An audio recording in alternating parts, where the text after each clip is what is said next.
গতকাল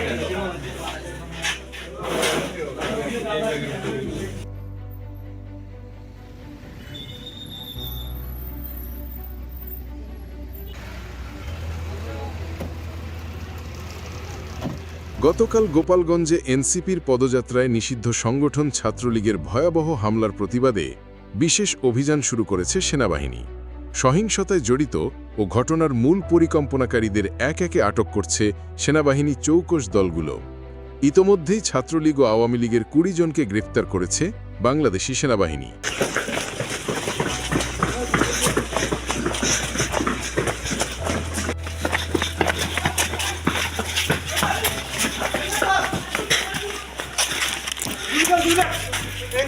ভাই আপনি অস্ত্র রেখে গেছে ধরছে কোন দিক দিয়ে